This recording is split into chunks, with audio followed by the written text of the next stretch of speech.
শাফাআত বলিতে কি বুঝো? হাসরের ময়দানে সমস্ত মানব জাতি জীবিত অবস্থায় সমবেত হইবেন। সেই সময় অসহনীয় কষ্ট সহ্য করিতে না পারিয়া সুপারিশের উদ্দেশ্যে সবাই নবীগণের কাছে গিয়ে আল্লাহর দরবারে সুপারিশের অনুরোধ করিবেন, কিন্তু কেহই এই সুপারিশের সাহস পাইবেন না। অবশেষে আমাদের নবী সাল্লাল্লাহু আলাইহি ওয়াসাল্লাম আল্লাহ তাআলার অনুমতি লইয়া আল্লাহর নিকট সুপারিশ করিবেন। সেই সুপারিশ করাকে শাফাআত বলে। মুখস্থ আছে? একবার আপনারা পড়িলেন, এরবার দোহরাইয়া।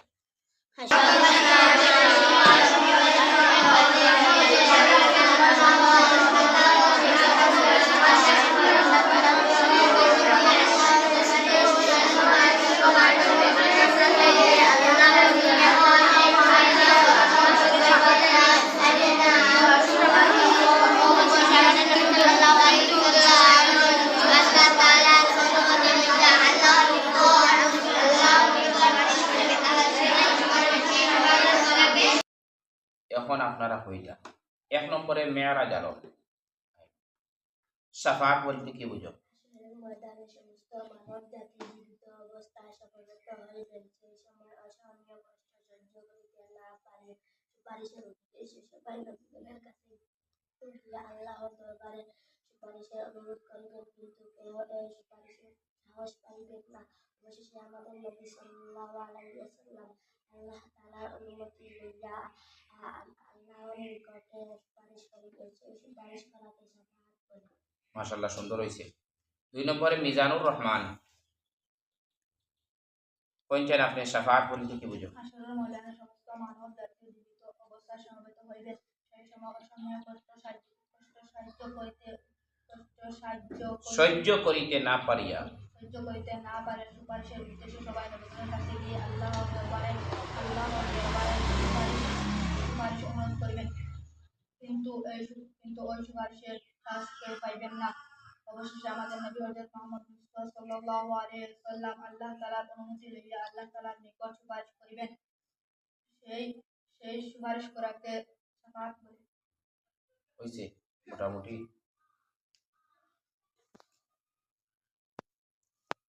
3 নম্বরে আশরাফ আলম। সমবেত হইবে। সেই সময় অসহনীয় কষ্ট সহ্য করিতে না পারিয়া সুপারিশের উদ্দেশ্যে নবীগণের কাছে গিয়ে আল্লাহর দরবারে সুপারিশ অনুরোধ করিবে, কিন্তু কেহ এই সুপারিশের সাহস পাইবে না। অবশেষে আমাদের নবী হযরত মুহাম্মদ সাল্লাল্লাহু আলাইহি ওয়াসাল্লাম আল্লাহ তাআলার অনুমতি লইয়া আল্লাহর নিকট সুপারিশ করবে। সেই সুপারিশ করাকে শাফাআত বলে। হইছে মাশাআল্লাহ, সুন্দর হইছে, পুরো ভালো লাগছে। 4 নম্বরে মাহফুজ আলম। কোনটা শাফাআত বলতে কি বুঝো? হাসরের ময়দানে সমস্ত মানব জাতি জীবিত অবস্থায় সমবেত হইবে। সেই সময় অসহনীয় কষ্ট সহ্য করিতে না পারিয়া সুপারিশের উদ্দেশ্যে সবাই নবীগণের কাছে গিয়ে আল্লাহর দরবারে সুপারিশের অনুরোধ করিবেন, কিন্তু কেউ সাহস পাইবে না। অবশেষে আমাদের নবী হযরত মুহাম্মদ মুস্তাফা সাল্লাল্লাহু আলাইহি ওয়াসাল্লাম আল্লাহ তাআলার অনুমতি লইয়া আল্লাহ তাআলার নিকট সুপারিশ করিবেন। সেই সুপারিশ করাকে শাফাআত হইছে মোটামুটি। আলহামদুলিল্লাহ, মোটামুটি না ভালো হইছে। এখন আপনার তাহমিনা ইয়াসমিন। শাফাআত বলতে কি বুঝো? হাসরের ময়দানে সমস্ত মানব জাতি জীবিত অবস্থায় সমবেত হইবে। সেই সময় অসহনীয় কষ্ট সহ্য করিতে না পারিয়া সুপারিশের উদ্দেশ্যে সবাই নবীগণের কাছে গিয়ে আল্লাহর দরবারে সুপারিশের অনুরোধ করিবে, কিন্তু কেহই এই সুপারিশের সাহস পাইবেন না। অবশেষে আমাদের নবী সাল্লাল্লাহু আলাইহি ওয়াসাল্লাম আল্লাহ তাআলার অনুমতি লইয়া আল্লাহ তাআলার নিকট সুপারিশ করিবে। সেই সুপারিশ করাকে শাফাআত বলে। আপনার খুব বেশি বের লাগছে। করবা। এখন আর সারারে লইবার টাইম নাই, সারারে পরে লইয়ার ইনশাআল্লাহ। শাফাত ইকান হইল সংক্ষেপে মুক্তসর দেওয়া। কিয়ামতের দিন আল্লাহ, কিয়ামতের দিনটা হইব বড় কঠিন। মানুষ কেউ কেউ তার গুনার কারণে পুরা গ্রামের মধ্যে হাতড়াহাতড়ি করবে। কেউ গ্রাম তার পরিমাণ হইব, কেউর গ্রাম আটু পরিমাণ। যার গুণা যত বেশি তাই তত কষ্ট বেশি করবা কিয়ামতের দিন।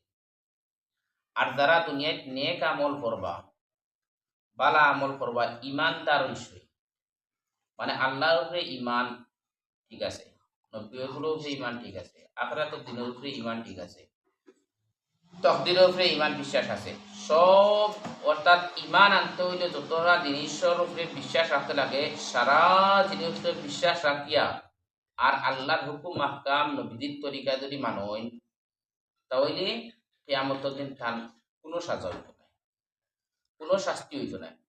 তাই একবারে সহজে জন্নত যাইবা গিয়া। আল্লাহ তান্ডে কিয়ামতের দিন আল্লাহ তাআলার ছায়া ছাড়া, আল্লাহ তাআলার ছায়া ছাড়া আর কোনো ছায়া থাকতো না। সেবা যেমন দুনিয়ার তুমি হাঁটিতে সময় খুব রোদ, এক মরুভূমি জায়গা, গাছপালা কিচ্ছু নাই, খুব গরম জায়গা, তলে বালি গরম, মরুভূমি মানে তো বালিও না জায়গা, বালি গরম, গরম বালির মধ্যে খাওয়া দেওয়া যায় না, গরম ফিসেও খাওয়া দেওয়া যায় না। তে ওলা গরম আর একটা যদি একটা গাছ পাওয়া যায়, ও মরুভূমি জায়গাত হাজার হাজার মাইল ইবাদত কোনো গাছপালা নাই, কিন্তু হঠাৎ মাঝখানে একটা গাছ পাই দিলে একজন প্রতি এখানে যদি রোদ খাইয়া যাইতরা কষ্ট করিয়া এই গাছ পাওয়ার পরে কত আরাম লাগবো, গাছের তলে কত বইবেন না, বুঝতে না বইবে আরাম লাগবে। এটা তো দুনিয়ার মামুলি জিনিস। আখিরাতের ময়দানে তো কিচ্ছু থাকতো না, এই একমাত্র আল্লাহর ছায়া ব্যতীত আর কোনো ছায়া থাকতো না। আল্লাহ যে সেবার ব্যবস্থা করবা, মানুষরে তার নেক পান্দা হলরে, নেক পান্দি হলরে রাখবার লাগিয়া একটার ইন্তজাম করবা, ও ছায়ার তলে জায়গা খাই দিবা যদি দুনিয়াত নেক আমল করো।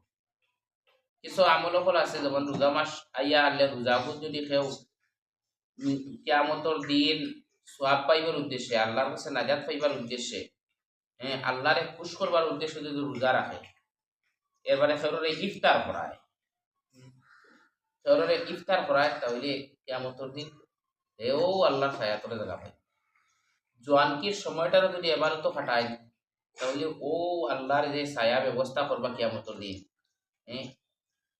ও ছায়া তলে জায়গা পাইবা। ওলা কঠিন ময়দানিকা, মানুষ খুব কষ্ট করবা এদিন। এটা কষ্টর কোনো সীমাহীন কষ্ট, এটা কষ্ট কিন্তু দুনিয়ার হাজারো কষ্ট, দুনিয়ার সারা কষ্ট এখানে করলেও কিয়ামতের 1 মিনিটের কষ্ট এখানে হইতো না। ওলা কিয়ামতের দিন কষ্ট হইব, এই কষ্ট মানুষ সহ্য করতে পারত না পারিয়া মানুষ যাইবা নবী হকলর কাছে, যে জলদি আল্লাহর কাছে সুপারিশ করিলে বিচার হয়ে যাব, বিচার হিসাব কিতাব করিয়া জন্নত যারা যাইবার জন্নত যাবা কি, আর দুজক যারা যাইবার দুজক যাবা কি, মানুষ পেরেশান। হিসাব কিতাবের আগে কত কষ্ট। এর মানে সুপারিশর কেউ যাইবা আদম আলাইহিস সালামের কাছে, আদম আলাইহিস সালামের সুপারিশ করবার সাহস করতে পারত না। এবারে আরেক নবীর কাছে যাইবা, আরেক নবীর কাছে যাইবা, আরেক নবীর কাছে যাইবা, ঈসা আলাইহিস সালামের কাছে যাইবা, কেউ সুপারিশ করতে না, সবে কইবা ইয়া রাব্বি নাফসি, ইয়া রাব্বি নাফসি। কিয়ামতের দিন আবার বাদে, কিয়ামতের দিনও সব নবী হলে নিজের নফসর চিন্তা করবা, আমি কিলা বাঁচতাম এই কঠিন দিন। কিন্তু আমরা নবী কইবা কিতা, ইয়া রাব্বি উম্মতি, ইয়া রাব্বি উম্মতি, ও আমার রব, আমার উম্মতের হাল কিতা, আমার উম্মতের হাল কিতা। তখন উম্মত ওলা বনিয়া যাইতে লাগবে, তেও ইয়া রাব্বি উম্মতি পারবা দে। তো নবীদের আয়াতের ভিতরে যাইবা, বেশি বেশি দুরূদ শরীফ পড়া লাগবে, নবীজির সুন্নতের উপরে আমল করা লাগবে, চুরি চামারি করলে হইতো না। অনেক যে স্যার কত সামানি ফাইলে তুলা মারি দিলে, আর কিয়ামতের দিন অত জলদি নাজাত পাই দিলে, যতদিন পর্যন্ত তার সামানিগুলি চড়া অতদিন পর্যন্ত তুমি মাফ হয়ে যায়। নবীজি উম্মতর চিন্তা করবা, আর এটা কষ্টর মধ্যে নবীজি সৈদাত পড়বা, সৈদাত পড়িয়া খালি খান্দিতে থাকবা উম্মতর লাগিয়া। আর আমরা আজকে নবীজির এটা সপ্তাহ ফাওরিয়া আটিয়া আল্লাহ কইবা ও নবীজি আপনি মাথা উঠাবা আর আপনি সাফাত করবা, যার সাফাত আপনি করবা আমি তারে সাফাত করিয়া তারে আমি জন্নত দিলে, যার লাগে আপনি সাফাত করবো আমি তার সাফাত কবুল করে দিব, আপনারই সাফাত আমি কবুল করব। আপনি সজ্জা থেকে উঠবা, নবীজি সজ্জা থেকে উঠবা, উঠিয়া তার উম্মত কত উম্মতের জন্য করিবা, আবার সজ্জা করবা, আবার আল্লাহ করবা, আবার নবীজি আরো কত উম্মতের দিবা। ওরা কয়েক পারে নবীজি তার উম্মত ছাড়া জন্নত নিবা গিয়া। কিন্তু কিছু উম্মতরে আল্লাহ কিয়ামত নবীজি সাফাত করতা না, কিছু কঠিন গুনাহ করেন এরা দুনিয়ায়, উম্মত হিসাবে নবীজি দ্বারা পাইবা, কিন্তু চেহারার মধ্যে উম্মতের কোনো দাগ থাকতো না। উম্মতের একটা পরিচয় নবীজি পাইবা, যে ও পরিচয়ের কারণে উম্মত চিনছ না যাইবা। ফিরিস্তা হলে নেন, ফিরিস্তা হলে কত উম্মতের দেখাই দেখাই ঘুরাই দিবা যে এরা আপনার উম্মত নাই, এরা দুনিয়ার থাকতে আপনার বিরুদ্ধে খাবে, এরা আপনার সুন্নত মানছে না, এরা নমাজ পড়ছে না, এরা মানে সারা উলামাই কেরাম হল সারা মানুষ আপনার দিন বাঁচাইবার লাগে মেহনত আসলার হে দিকে দিন মিটার ওগুলো যায়। ও ওলা কিছু গুনাহ হল আছে যে গুনার কারণে কিয়ামত নবীজির শাফাআত এরা নসিব হইত না। জোহরের সাইড রাখা সুন্নত আছে, জোহরের ফরজের আগে হাদিস শরীফের মধ্যে আছে, এই সাইড রাখা সুন্নত যারা ছাড়িল এরা নবীজির শাফাআত হইত না। কত ক্ষতি। কিন্তু আমরা জোহরের অর্থ খালি ফরজ পড়ি, তাও কত আউরি দৌড়ি কেউ ফেলাই মেসাবে সালাম করে সময় যাবো বাকি নমাজার পড়ে। জোহরের সাইড রাখা সুন্নত যে পড়ে না এই মানুষের কিয়ামত নবীজির শাফাআত নসিব। এটা তো একটা সুন্নত, আরো কত সুন্নত তখন আমরা জীবনে ছাড়িয়া ফজরের সুন্নত কত গুরুত্বপূর্ণ সুন্নত, সুন্নতে মুআক্কাদা মোটামুটি পড়তেও লাগবো। আর তারাবির নামাজ তো আর নাই, আস্তা রোজা মাসে 3-4 দিন পড়েন যাওয়া মানুষ, আস্তা রোজা মাসে 3-4 দিন তারাবির নামাজ পড়েন, আবার সুন্নত পড়েন। এর নবীজির শাফাআত পাইতে হইলে নবীজির সুন্নত রখলরে খুব টিসকে ধরতে রাখ,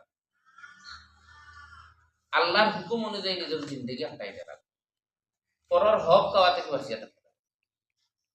চুরি এটা পরর হক, ডাকাতি এটা পরর হক, মিশা মাথা আর কোনো হক, মিশা মাতলে আর কোনো হক নষ্ট হয়, ওই ব্যাকিলা তুমি বিস্তারিত বুঝার যাও না, জ্ঞান রাখা মিশা মাতি আর কোনো হক নষ্ট, দুকাবাজি করা ও ইটা করি তুমি কেমন তো সহজে জন্য।